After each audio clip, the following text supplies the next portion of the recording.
So the purpose of my prototype, as you can see, is it's a ring that you wear on your finger that can control music functions without having to have physical contact or visibility of the device that you're listening on.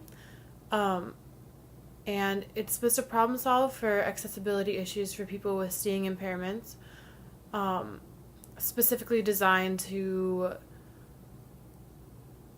aid the faults in my audio features on my blog, because I wasn't able to figure out how to attach audio files without links. So I designed a prototype that allows users to control audio tracks without having to see or make physical contact with the device they're listening on.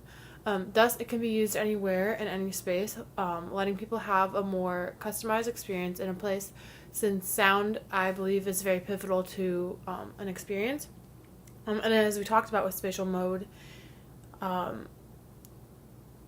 your interaction with the space alters your relationship to it. So if you're listening to, a podcast about a social issue, you might have a negative relationship with the space that you're listening to it in. If you're listening to your favorite song in a space, you might have a positive relationship with the space that you listen to that song in. The audience is anyone and everyone. The device, I think, is really helpful if you're in a crowded place and you can't reach your phone. Maybe it's raining outside.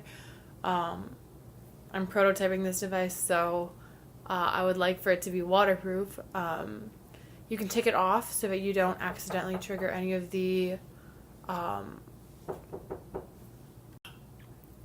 continuing.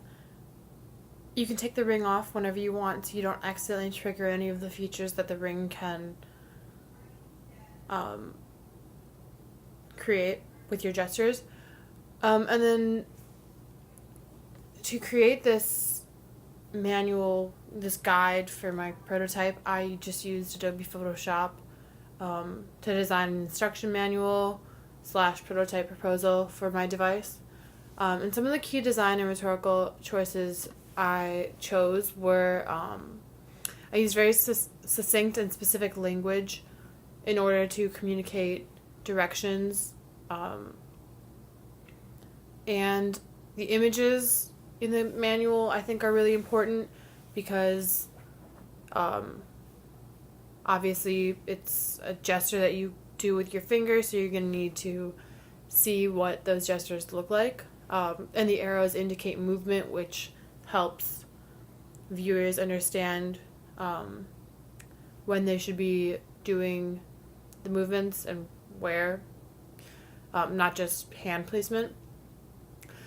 And so my prototype relates a lot to gestural mode, but it also relates to spatial mode, which is the mode that I'm connecting it to first and foremost, because it can be used anywhere. So imagine you're on a really crowded train car, you have your headphones in, you're from the suburbs, so you don't know how to, ride the train with no hands, and you're holding on to the handles with two hands, and you're wearing the ring, and you're listening to music. So you want to change your music, all you have to do is just tap your finger against the pole that you're holding on to, and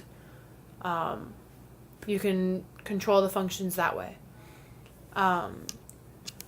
So without a video demonstrating how the device works, or an oral explanation, it's kind of hard to really see the device in action, and the full functionality of it. So that's one of the faults, can't think of the word, but that definitely limits the device and this project. It's also only a prototype, so it doesn't actually work, but hopefully after I'm finished with my degree and I've gotten, close to the computer science kids, I'll be able to prototype and actually design this device for use. But I do plan on making a video to demonstrate the use of this device, because I think that it is an actual really good design that would benefit a lot of people, and who knows, maybe I could actually make it. I am surprised with how cool the idea actually turned out. So I'm excited and I hope to do more with it.